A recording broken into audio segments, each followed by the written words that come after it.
आज अपने देश में शिक्षा के हालात ये है कि पिछले 45 सालों में बेरोजगारी सबसे चरम लेवल पे है, सबसे टॉप लेवल पे है।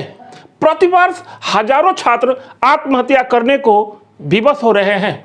परीक्षा के डर से, एग्जाम में अधिक नंबर लाने का प्रेशर और कभी सही समय पर नौकरी या जॉब न मिल पाने के कारण लगातार छात्रों में असंतोष और आत्महत्या की दर में लगातार वृद्धि हो रही है।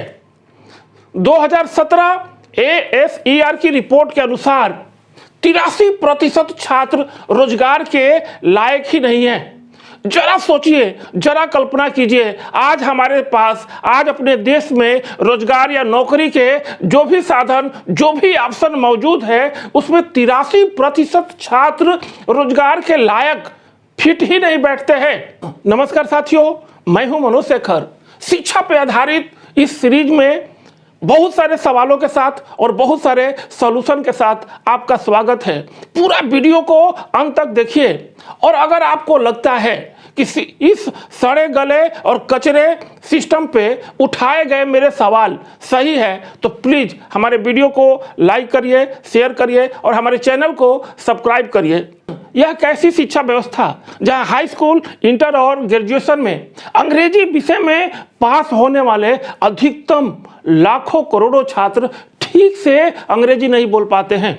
अंग्रेजी विषय में पास हुए अधिकतम छात्र आज ठीक से अंग्रेजी नहीं बोल पाते हैं। संस्कृत विषय में पास होने वाले अधिकतम छात्र आज ठीक से संस्कृत नहीं बोल पाते हैं। यह कैसी शिक्षा व्यवस्था जहां 8वीं पास चपरासी पद की भर्ती के लिए BSc, MSc, MBA, BTech, MTech किए हुए छात्र चपरासी पद की भर्ती के लिए आवेदन कर रहे हैं। मात्र 37 पदों की भर्ती के लिए 1.5 लाख से अधिक पढ़े लिखे लोग चपरासी पद की भर्ती के लिए आवेदन कर रहे हैं। यह कैसी शिक्षा व्यवस्था जहां आज अपने देश में जितने स्कूल है उससे कई गुना अधिक कोचिंग सेंटर है। आज देखिए तो हिंदुस्तान के हर गली में कोचिंग सेंटर है। जब स्कूल है तो कोचिंग सेंटर क्यों? जब स्कूल है तो कोचिंग सेंटर क्यों? साथियों, जहां तक हमने समझने का प्रयास किया है, स्टडी किया है, कोचिंग सेंटर होने के 2 ही कंडीशन हो सकते हैं। पहला, या तो बच्चा पढ़ने में बहुत ही कमजोर है, नॉर्मल है, मंद बुद्धि का है और उसे तेज करने के लिए एक्स्ट्रा क्लास की जरूरत है। या दूसरा, हमारी जो स्कूली व्यवस्था है वो पूरी तरीके से लापरवाह है और फेल्योर है।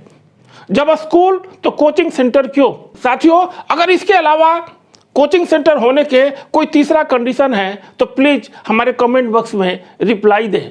यह कैसी शिक्षा व्यवस्था जहां अपने देश में एक अनपढ़, गंवार और अंगूठा छाप व्यक्ति भी शिक्षा मंत्री बनकर देश की शिक्षा पर पॉलिसी बना सकता है। यह कैसी शिक्षा व्यवस्था जहां लोग सरकारी नौकरी तो चाहते हैं लेकिन अपने बच्चों को सरकारी स्कूल में नहीं पढ़ाना चाहते हैं। यह कैसी शिक्षा व्यवस्था जहां बहुत सारे शिक्षा के मंदिर को ही शॉपिंग मॉल की तरह बना दिया गया है, जहां पे बहुत सारे बैग, थैले, किताबें, ड्रेस, बेल्ट, सब कुछ शिक्षा के मंदिर में ही बिक रहे हैं। यहां तक कि बच्चे के एडमिशन के समय ही कोचिंग और ट्यूशन भी बिक रहा है। यह कैसी शिक्षा व्यवस्था जहां मान लीजिए किसी परीक्षा में 6 विषय है और मैं 5 विषय में डिक्टेंशन लाता हूं, मैं 5 विषय में सबसे टॉप रैंक लाता हूं, सबसे हाईएस्ट नंबर लाता हूं और किसी कारण बस मैं 6वें विषय में फेल हो जाता हूं तो मुझे फेल माना जाएगा। मैं किसी भी लायक नहीं हूं और मुझे प्रोग्रेस, मेरा सिलेक्शन नहीं होगा। साथियों, होना तो यह चाहिए था कि जिन 5 विषयों में मैं टॉप किया हूं उनके आधार पे, उनके बेस पे, मेरे स्पेशलिटी के आधार पे, मेरे क्वालिटी के आधार पे, मेरे मेरिट के आधार पे, मेरे इंटरेस्ट के आधार पे, मेरे रुचि के आधार पे मुझे आगे बढ़ने का मौका मिलता।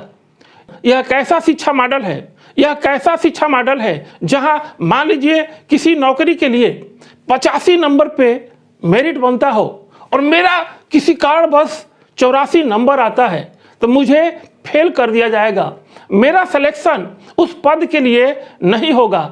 यहाँ तक कि उस संस्था में किसी निचले पद के लिए भी मेरा सिलेक्शन नहीं होगा।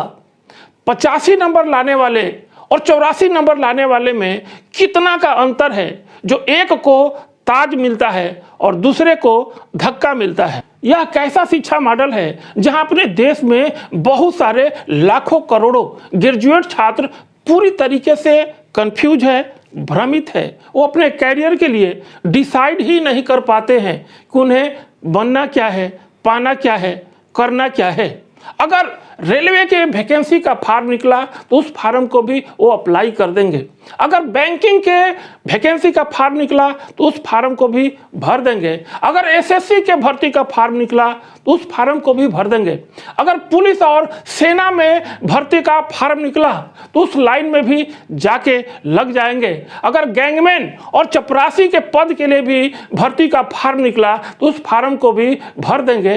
यानी कि पूरी तरीके से वो कंफ्यूज है, टोटली कंफ्यूज है कि उन्हें करना क्या है। भगवान भरोसे उन्हें जो मिल जाए वही पसंद है। साथियों, मेरे एक जानने वाले पहले बीएससी किए, फिर बीटेक किए, फिर एमबीए किया और किसी कारण बस जब उन्हें सफलता नहीं मिला तो आज की डेट में वो चाय और पकौड़ी बेच रहे हैं।